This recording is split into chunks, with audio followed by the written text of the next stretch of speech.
and welcome to Hypothetically Intentional, where we ask the question, what if we set intentions with everything we do? I'm your host, Michelle Albers, and today I have Amber Maier with me. Welcome, Amber. Hi. Thanks for being here. Let's drop in and set an intention. My intention might be a little more personal than it usually is, but I feel like my intention is to drop in to the Akashic Records today with you because I see you as an expert. You were the first person I went to for the Akashic Records. I was completely clueless as to what it meant or what it might be, and you changed my world in the best way. And so I feel like more people need to know about it. So that's my intention, is to just explore it in a safe space for discovery and uncovery for the listeners. Amazing. I love that. And we can definitely do that. My intention is that for anyone who is listening and is able to really find even just a few moments of that magic of presence. And I think that's actually one of the reasons why I love the Akashic Records and the angels so much, is like it really helps us tap into that. Because I think when we forget to live with intention, that's when we start to like walk through life like a zombie. But when we live with intention, that's really where we can like tap into that magic of every day and really like connect with spirit and find the magic there too. So that's what I'll drop in for an intention for today. I love that so much. I love what you said about finding the magic of the everyday, because sometimes every day feels like that, like every day, you know? But then when you find the magic of the everyday, really it can change. Well, I won't say everything, but it can change a heck of a lot. Yeah, it really probably can change everything because our perspective is just so different. I think, it just really changes how we interact with and view the world. And we can see the world as this beautiful, abundant, full of love giving place, or we can see it as something that like takes from us, we have to do, Right. Yeah. Let's assume that somebody listening has no idea what the heck we're talking about. We start us we start us off on like, what exactly are we talking about with the Akashic Records? So the Akashic Records, I know it's like it is not an intuitive name. Like if I had the power bestowed on me today to change the name of the Akashic Records, I would just call it your soul records. Like it's like that's actually probably the number one question I get. They're like, Akashic, how do I say it? And what the hell is that? Is basically it. Yeah. And I say it different every time. Yeah. How is the actual like proper pronunciation, or is it both? I think it's both. I think it's one of those, like, it doesn't matter, and it's one of those things like so the Akashic Records are basically like the library of your soul. Like it's an energetic imprint of every single moment your soul has ever had and ever will have, like across all timelines, time and space. So it's kind of in some ways like almost like the energy of all that is.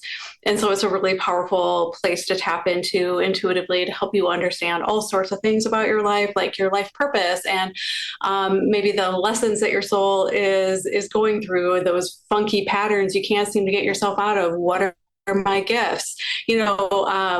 Why is my relationship with so and so challenging? What kind of past lives have I had? Like, I mean, there's basically, you can uncover basically anything that would be helpful to you in your journey in this lifetime in the Akashic Records. But Akashic, it's not like the most helpful way to describe what it is. They were actually first named like in the 1800s, but it's obviously they've been around since the beginning of time, so they didn't just form in the 1800s. So soul records is probably a more intuitive way to talk about the Akashic Records. Yeah, that's much more clear. That's for sure. Yeah. I'm wondering about, so do you teach how to read them? I do. That's actually a big part of what I do. I, really part of my life purpose is to help people make that deeper connection into spirit. And I specifically do that through Akashic Records, angels, and actually plant medicine too. And so I have the Akashic Angel Healing Academy, which is a dual certification in Akashic Record reading and angel healing. Okay. I want to hear how you blend these two together. I mean, I've experienced it actually. And I think anything, I don't know. I love layers within things that can support us, because I think sometimes we hear it from one perspective and we can't like lock into it or hear it or engage with it. But then we hear it from another perspective and all of a sudden it's like, oh, I get it. I'm hearing you. I'm open. Right, right. So just some of my big allies in my own journey and where I've been able to find like some of the most powerful shifts, like in my own healing and really being able to like connect into my intuitive gifts, which I like really struggled with for years. Like I was that person that would go to a class and everyone would talk about all the amazing things they're getting. And I'm like, I'm not getting shit, you know? Me too. Yeah. And so these Yeah. were a couple of places that really helped me actually figure out how I talk to angels and how I can receive messages from the records and things like that. But I actually started teaching them as separate courses. I had a certification in Akashic Records. I had a certification in like angel communication and in angel healing. But what I found is like for me personally, they were like impossible to separate because for one, I found that some of my major guides in the Akashic Records where I received messages were angels, although you can receive messages in the Akashic Records from other guides and, ancestors, past loved ones, all sorts of stuff. And so that was one piece. But then I've always looked at, even though a lot of people look at Akashic Records like it's like guidance, like I'm going to go get information and guidance on, how to stay on my best path in my life and things like that. What I find is actually a really, really powerful healing tool. And so you can find all sorts of information about why you might be struggling with a certain thing or what might be missing or out of alignment with your soul path. And then the angels are just such powerful healing guides for us that what I found is that you can very, very, very quickly get to the root of issues and suffering that you have in your life. And then you can bring the angels in and they basically can work on any type of healing that you might need that's been uncovered in the Akashic Record. So they just like partner so well together. You have this great tool to go really deep in the truth. And then you have these really powerful healing allies that you can heal what comes up. Bam, done. I love that you wove them together. Yeah. It's funny. I feel like I did the same thing on my journey. It was like I was doing all these separate things, but then at some point they just became sort of like the thing, quote unquote, because they all supported each other and intertwined and wove together. And suddenly it was like, well, I don't know where one starts and the other one, or one ends and the other one starts. So I love that you found a way to bring your trainings together. So it was all one cohesive unit, which I find is, I'm guessing, do you notice a big difference? This is maybe a big question and maybe an unfair question, but a big difference in your students, like when they take the training separately, because I imagine some only took one, not the other. But even if they took the two trainings separately versus like taking like how you have it formatted now, do you see a big difference in how, I don't want to make everything about speed and pace, but I feel like quicker and deeper is kind of what I'm hearing is like, do they go quicker and deeper? Quicker and deeper for sure. I'm a huge fan of mixing modalities and like I've studied so many other healing modalities too. And I'm sure I've woven those in to what I teach in ways I probably don't even understand at this point. And like, what I think is really fun about healing modalities in general, and going off on a little tangent here is like, there's so much like when you get down to the truth of healing modalities, that's so similar. Like I've studied so many different types of energy healing and it's like all very similar under the surface. And so one of my beliefs is that there's not like one system or healing modality that's ultimately better than others. It's really ultimately about finding what resonates for you and like how you can pull together all those pieces. And so where I have found, the Akashic Records and the angels are super powerful for me. And I definitely for a lot of my students, I'm never going to be the person that says it's the best, it's the only one, because I just think that that's honestly it's BS. Like what I actually have my students do that I have them play with is like when I'm teaching how to really connect with and start relationships with your angels and how to communicate with them and channel them. I have them do it just on their own with the angels. And then I have them open their records and connect with the angels. Cause I'm like, I want you to feel the difference. It's not like you can't connect to your angels, without opening your Akashic records, but I want you to feel the difference, And so really what we're doing is we're actually melding planes of existence together. So you're like tapping into multiple dimensions to do it. And so, 9 times out of 10 people are like, whoa, like the connection and the amount of information that I get from my angels when I'm also in the Akashic records, like through the roof. So yeah, but I have them play with it because I want them to experience it themselves. Yeah. And just to get the experience of how the same thing can feel different based on how your intentions are, what your learnings are, where your experience lies. I mean, all of those things come together to build a practice that is for you. I love your point about layering it. Like, what does it feel like, quote unquote, on its own? And I don't love that language, because it makes it sound simple. And I don't mean it that way. But then what does it feel like when you open the records and then connect in that way, and how different that can feel, but you're talking to the same spirit, and I just think that's so fascinating, and a key piece of what you were saying there. For me, I resonate very deeply with what you're saying about there's not one modality, and also how similar it is. I think I've been in healing in one way or another since 2011. What I find really fascinating is our stories and experiences can be vastly different, but how they show up in the human experience can only go so many ways. Right. There's only so many ways that it shows up for us. So it's like, okay, well, your experience is X. What modalities and resources and support systems work for you for what might be the exact same like human pain point of someone who had a very different story, who needs different tools to resonate to get to that same pain point. You know what? I just think we're all so similar, but also they're so different. And there's alchemy in this. Oh, absolutely. Absolutely. Yeah. I want to know a little bit more about your program, if you're open to that. Sure. So the Akashic Angel Healing Academy actually it technically has 3 levels to it. And the first level is more for people who are looking for more their own personal development and healing. And so you go on a really deep 6-month journey learning how to really open up your intuition. And a big part of what I have in the academy too is like, in some ways it's like built for people who are struggling to like fully connect with their intuition. Maybe they are not quite sure they can, or maybe they've had really amazing moments and then they can't seem to reach it again. It's just kind of on and off. So there's a big piece of that. But then they really get to learn how to open the Akashic records, how to, gain like profound insights about all these different areas of your life. So we dig into your soul purpose, your light worker purpose, your gifts, your relationships, soul contracts, past lives. We do, all sorts of fun stuff like that. And then we also work with 16 different archangels. You learn how to channel each one of them, understand the energy and the difference of each of them, so you can tell who you're communicating with. You learn how to do angel healing, so you get to learn actually how to like intuitively view and heal like the aura, the chakras, all of those things. You get to learn relationship healing, past life healing, contract healing. We do soul retrievals. I'm sure I'm missing some things right now, but you learn like all this stuff, because basically it's like they're just such beautiful, deep tools that you can use in all areas of your life. So you get kind of a taste on how you can use these tools in any area that maybe you're wanting support with. And so in that level, you get to learn how to do this for yourself, but then you also can provide this for like, friends and family.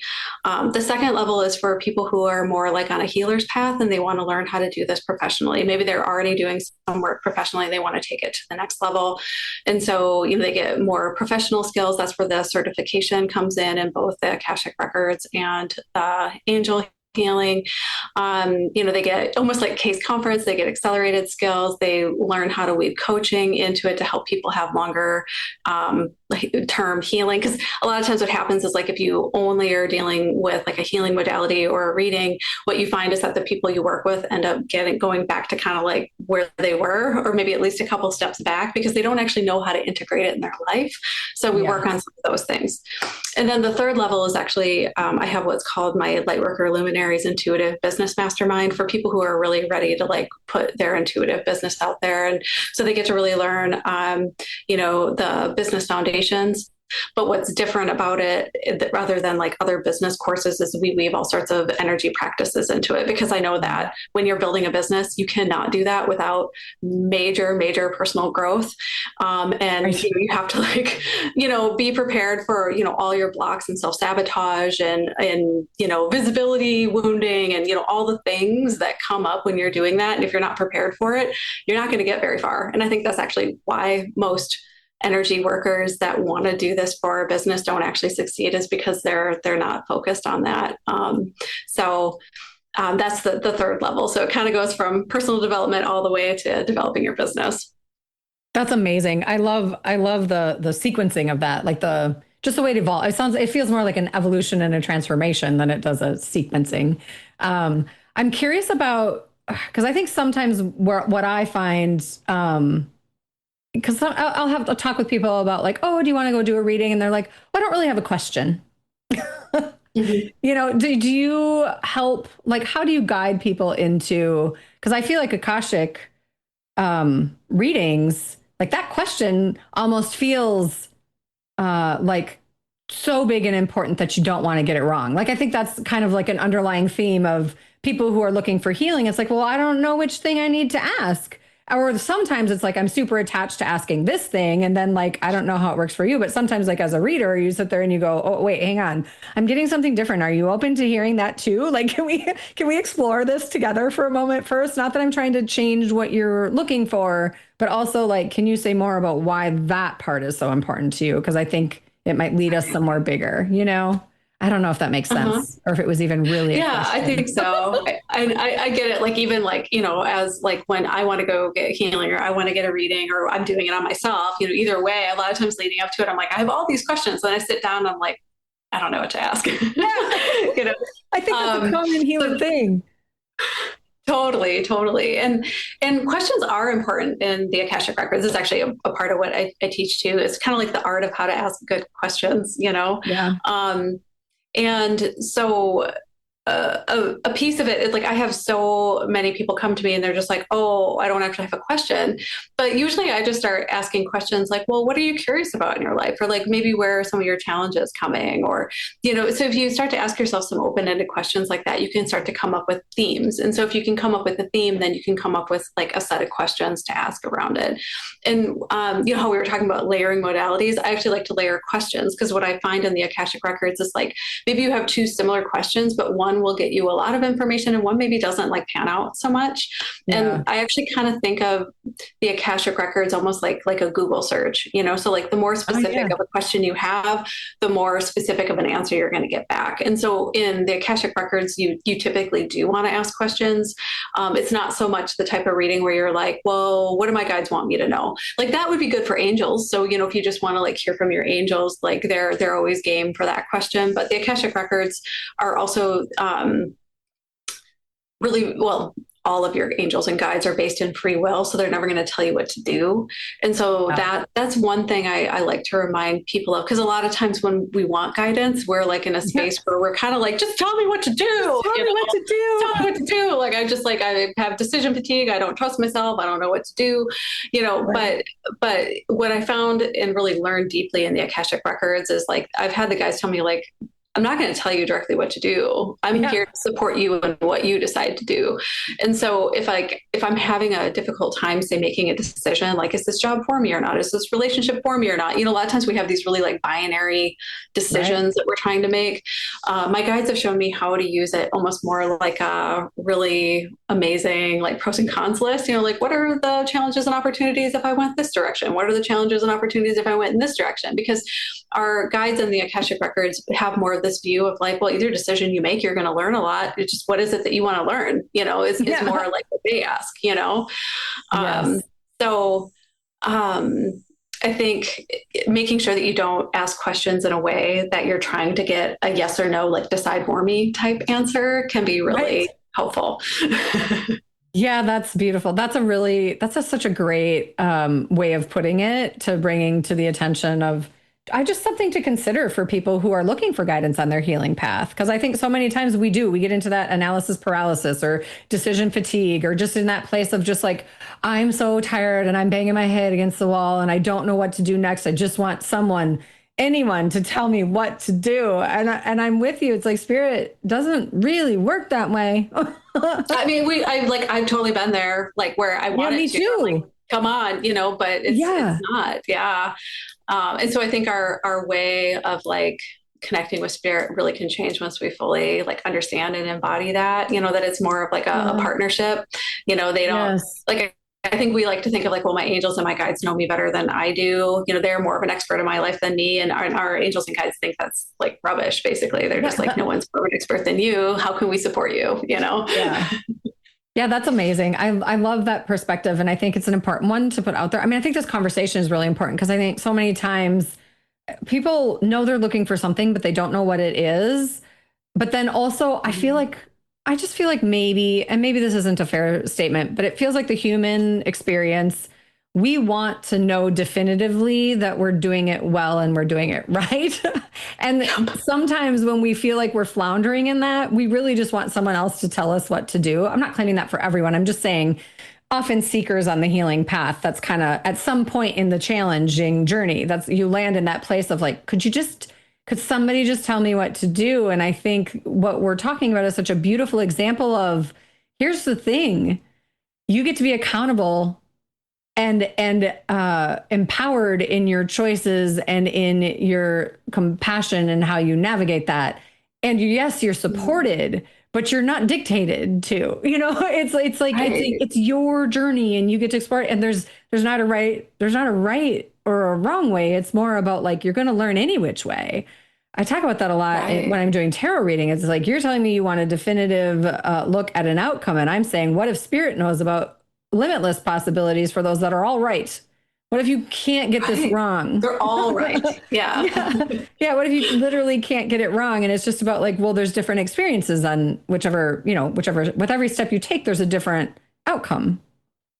I don't know. I think on some level that sounds overwhelming to people, but on other level, it almost gives them like a relief and some grace in just, oh, well, that's kind of cool.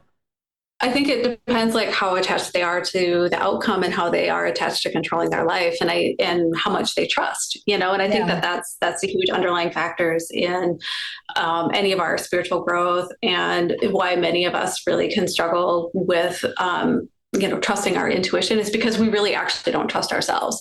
And so because we don't trust ourselves, and then maybe we don't trust other humans in our life, they're like, oh, I can trust the angels. Well, you really need to trust yourself first. That's like the whole point of it, And I love what you're talking about with the accountability piece, because if you're just then going to pass the blame onto, oh, my angels told me to do it, that's why I did it. I don't know why they did, but I mean, I was just listening, then you get into the dangerous realms of like spiritual bypassing too, and really giving your power away. Yeah. This is such a powerful conversation, and it's taking me to a place of, I'm curious about if someone were to come to you or even just like if someone is listening, it doesn't even have to be come to you, right? Someone's listening, they're on their healing journey, but they are really, really, really in that stuck place. Do you have like a open-ended or even a very definitive, like what guidance do you have around? I'm just thinking about like so often along the healing journey, there is a point, and there are points where we really just feel like I have no idea what the next step is. I literally don't know. And I feel like there's something here for you to share that might be really beneficial to explore in a new and different way. What I find is that when we're in those really, really, really stuck places, we're expending a ton of energy in the figure it out mode. We're thinking, we're overthinking, and we're thinking more, and we get nowhere, and we get more frustrated, and we think more, and we just stay there. And what I have found is that when we're in those phases of overthinking, what's actually happening is we're disconnected from our heart. And when we're disconnected from our heart, we're disconnected from spirit. When we're that connected, we really don't have like answers just come in, And so when someone is stuck in that space, the answer isn't to try to figure it out more and to try to think more. It's actually to pull back and give yourself more space, and give yourself more silence. And slow down, which feels like the exact opposite, because normally it feels like you have this deadline, you got to make a decision, you got to figure it out, so it's like the opposite thing that we want to do.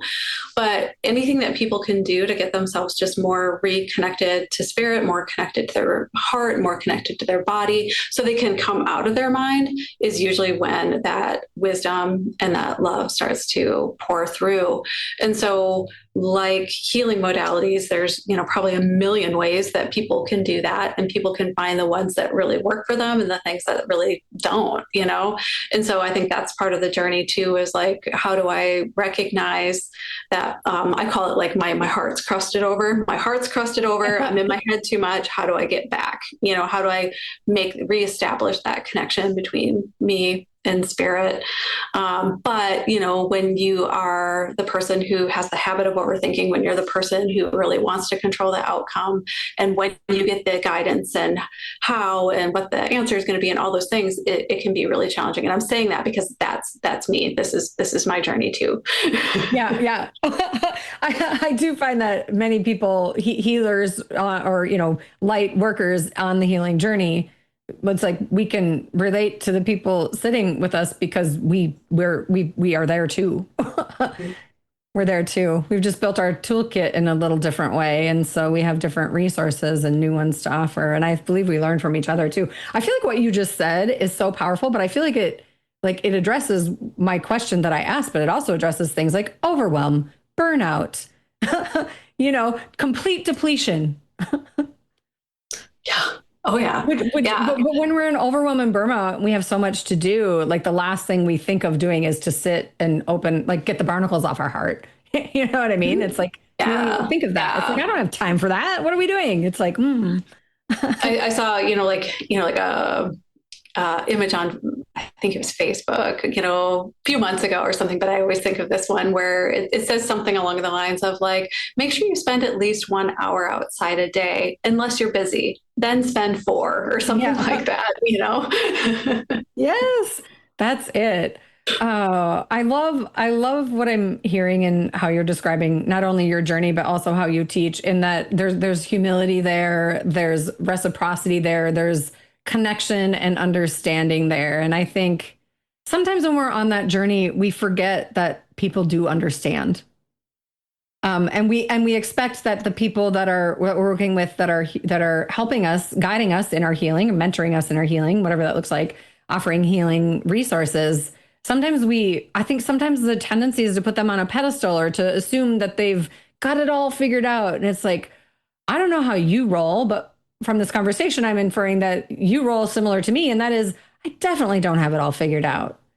I just trust my tools and my resources. I trust myself. I trust my community. I trust the people in my world to help me and to be with me in figuring it out. And we can guide and work with and amongst each other to dance, I guess, is the word that came in there, but I don't, because dance is a perfect metaphor for life, Yeah, like let's dance, let's play. No, absolutely. I definitely don't have my shit together all the time. Life gets just as lifey for me as it does for everyone else, and I just now have like a different set of tools that I lean into, and we really learn a lot from challenges, and so in some ways, like if we were to wish our challenges away, we really wish away like our growth and our enlightenment that we're on this journey for in the very first place. I think when I first started the healing journey, I thought like, oh, I remembered saying things like, once I'm fully healed, life will be so joyful and peaceful. And it's just like, what does that even mean? There's always more layers. You're never fully healed. Life is always going to be lifey.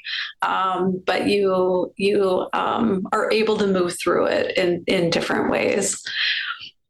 That's amazing. I love that. Okay. So you have your academy. Tell me how else do you work with people? I'm loving this conversation, by the way. You are speaking my heart. You're speaking my language. It's just, I think it's so important. Because I think the healing journey is so messy. And sometimes like, I didn't start in a place where I was connected in this way. I didn't start with these resources and tools. In fact, I was completely resistant to everything that I'm doing now, if I'm being completely honest. And I was really stuck. And so I just think I totally just lost where I was going with that question. You were asking me to share how else people can work with me, I think. Yes, because I think when we're on this healing journey, we get so stuck sometimes and we just literally don't know where to look. It's just like we just kind of throw our hands, look up and go, help, with a big question mark, but there's not really anything there that we can pull in from. And so how else do you work with people? Because I think people having more options and more ways to even just ponder how they might get support on their healing journey is a beautiful thing. Right. No, I agree. There's a couple other main ways that people can work with me. One, I like work with people like one-on-one privately, whether it's one session or I do like, coaching packages with people. Because one of the things like I had shared with you is like I found this on my own journey too, is like I would have the most profound healing session where I'd be like, oh my God, life is never going to be the same. And then a few months later, I'm like, I'm doing the same shit. You Yeah. know, I'm back at it, or kind of same thing. Like I would have like a reading where I would have like the biggest aha moment and be like, oh my God, mind blown. And then again, a few months later, not doing anything with it. And it's because humans are really habitual. And if we don't really take action on the things that we learn and we heal, we end up back kind of to square one or close to it. We at least lose some progress. And so that's where I started. I started seeing coaches, and then I got a coach certification and started working coaching with people, because it really helps you integrate the healing. It helps you integrate those aha moments so you can actually hold on to them and keep them in your life and move forward with them and have that long term transformation and healing that you're actually looking for. So that's one way. The other way is, I shared with you a little bit that like I tend to be a person who's very much in my head. Like it's a thing like I probably will have to work on most of my life. I have to make sure I stay grounded. I have to make sure I stay in my body. Otherwise, I'm living up here all the time. And that's really where suffering starts, and yeah. One of the really powerful tools that I found in my toolkit many years ago was using plant medicine as like sacred ceremonies. So different types of psychedelics is more what I'm talking about. And so that's actually been part of my training too. I trained for years apprenticing a leading ceremony with plant medicine to help people get out of their minds and really get back into their heart. And it can be it's been really powerful for me, but what I've noticed for other people too is like for people who really struggle to get out of their head and have a hard time making that connection, the plant medicine really helps you get out of your mind and make that connection, and it makes it a lot easier and more accessible. And then I've also been on my own healing journey of wanting to control everything. And when you're in ceremony, you really have to let go of control and just embrace whatever happens in that ceremony. And it teaches you basically when you learn that the ceremony that you're in isn't the real ceremony. The real ceremony is your everyday life. And so you get to learn what you learned in that ceremony and transfer it over. And so in my years of working with plant medicine, I have been able to just unwind the control that I want over my life and really open to that trust and open to that love and open to that flow in my life in ways that I really struggle to do otherwise. So I do run retreats where I run ceremony, and I do one-on-one ceremony work with people too, along with integration coaching on what came up in their healing as well. So do you do those retreats here in Minnesota, or are they somewhere else? I've been running them in the Mount Shasta area because it's so magical. So you get to kind of mix the two. I will be running group ceremonies here closer in Minnesota, closer to home for people that want to travel that far as well. And I do the one-on-one work already. Okay. In Minnesota. Yeah. I'm an inquisitive human, so I'm going to go here. Do you have time? Yeah, absolutely. Okay. I'm just wondering, so like, can you walk me, like, is there preparation that needs to be done before a ceremony, like a plant ceremony, or like, how might one decide or discern if that's right for them? Well, normally, like I have a conversation with people just to understand like what their goals are and their intentions to see if it's a match for, potentially what plant medicine could do for them. You also, safety is the most important. And so many different types of plant medicine have different counterindications for people, like maybe there's certain like health factors or medications that someone might be on that wouldn't be a fit. So that's always part of the conversation too, because that comes first before anything.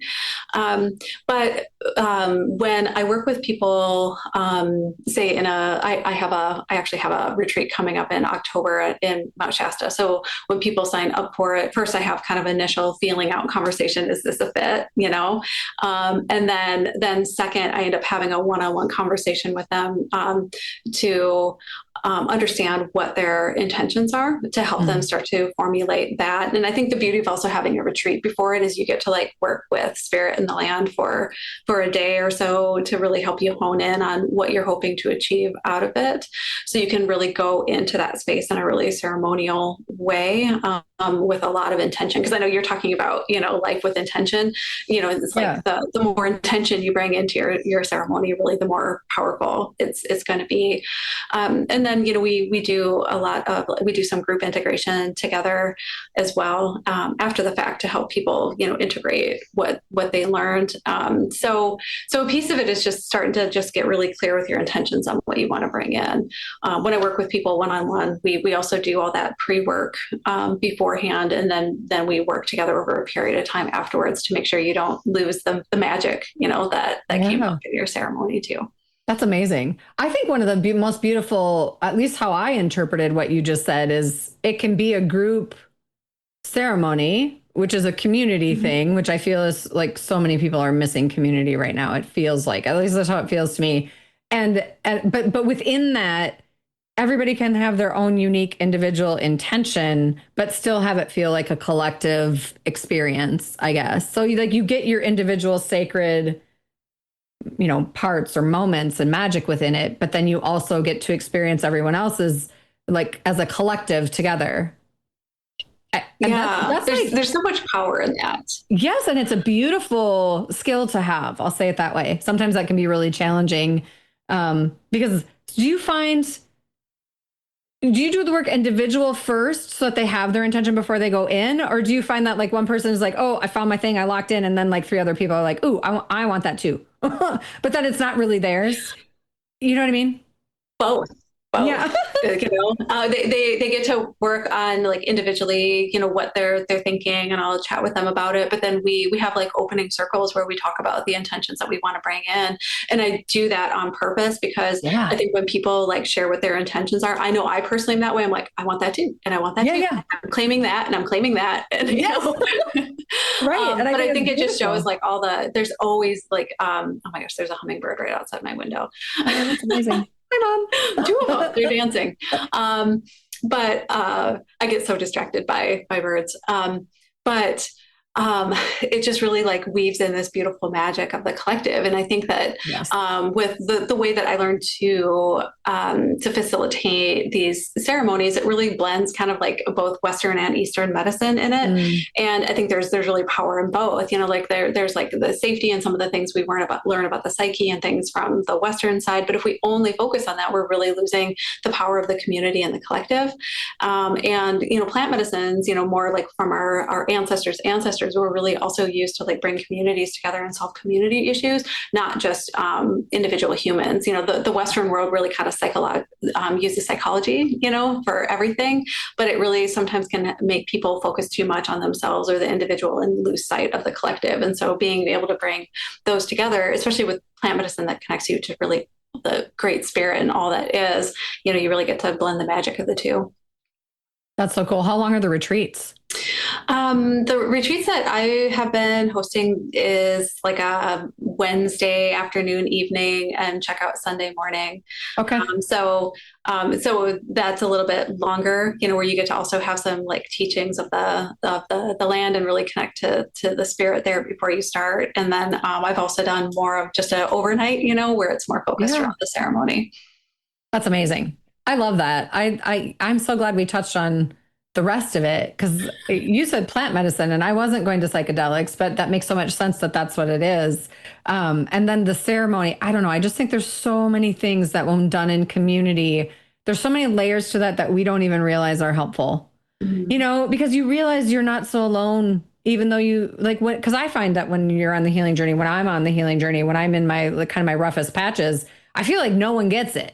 Like I've told myself that a million times. I mean, I think I've kind of dropped into a place now where I understand that someone's going to get it. In fact, many someones are going to get it, but you have to be willing to share it. And the best place to share it is in space with other people doing that same work feeling uncomfortable in their own skin, Right.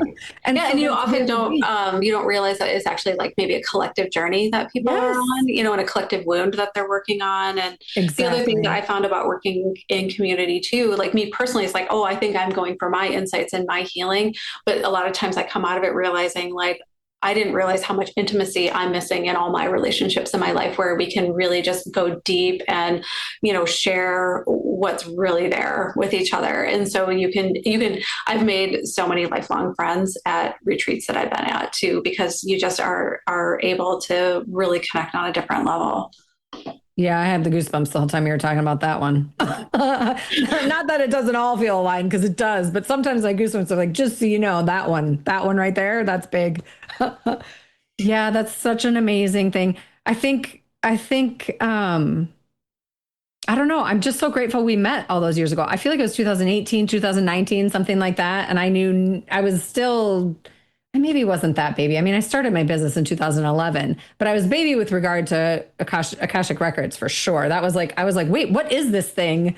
I need to know more. And then at that time, I was in I can't remember what you called it. I think you called it visibility wound. I was in that place where I was just like, I didn't understand what the hang up was and all that. And it was just like there was so much it just helped me so much to hear some of the things that I was feeling were true, but I wasn't sure they were true. It's like we question all the things. We get so much in our head when it gets hard, and you just help me discover and uncover that like I'm doing it. I'm doing it well, and I'm doing it right, quote unquote, right. And that's just it's going to take me somewhere, and it sure as heck has.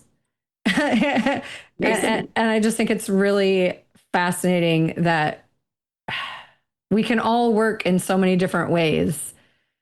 And ultimately, I feel like it's about finding not only the resources and the tools, but like the people that are of the frequency and the vibration and the tenderness level that you need in any given moment, that you can really that you can open to and you can drop into your heart because it feels safe. You can kind of get rid of some of those crusties that you were talking about, and drop in and take a chance on not only yourself, but also on the trust of yourself to know that you can trust another human and be okay. And that's a big thing to say. And I know maybe that's not everyone's truth about having like trust stuff, but I find that, I mean, we just by nature do.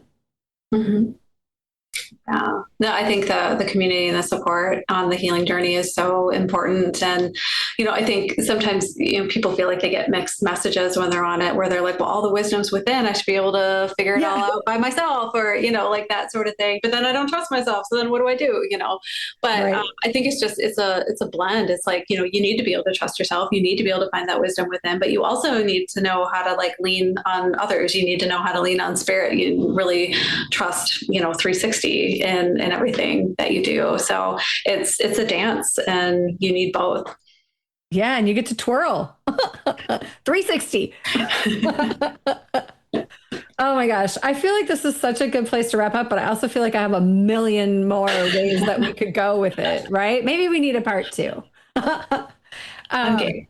I would love to tell people how to find you. And also, I feel like if there's any other, I just feel like this podcast in particular is such an invitation to explore and to maybe observe what might like light a spark within you, what might inspire you to try something different or to explore what might actually be a good fit for you. I think sometimes we're just like, oh, I'm going to try this thing, but without any mindfulness of like, does this feel like it might be good for me?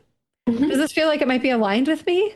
And I think this podcast is like a door to open to that exploration. So I'm just inviting you to share any other words of wisdom that you have, but also really, how do people find you if they Mm-hmm. feel called to connect with you after this conversation? Yeah. I think, just like looking at life like the ceremony, looking at life like an adventure, and, just being able to enter life with curiosity and play, and being able to be like, this really interests me, so I'm gonna follow it and see where it brings. Like, you don't necessarily have to know where it's gonna lead you, to be able to like do it, So there's stuff that I've started where I'm like, I don't know how this fits my business model. I don't know if I should be spending money on this, like as an example. Yeah. But then it's like, but my heart says yes. My heart says yes. Like, it sounds so fun. I just really want to do it. And then it leads me to profound places, so that's a piece of the trust, following kind of these breadcrumbs that spirit leads for you. And so, I just invite everyone who's listening just to explore and follow your joy, follow like what sounds fun and not actually have a reason for it, and see where it takes you.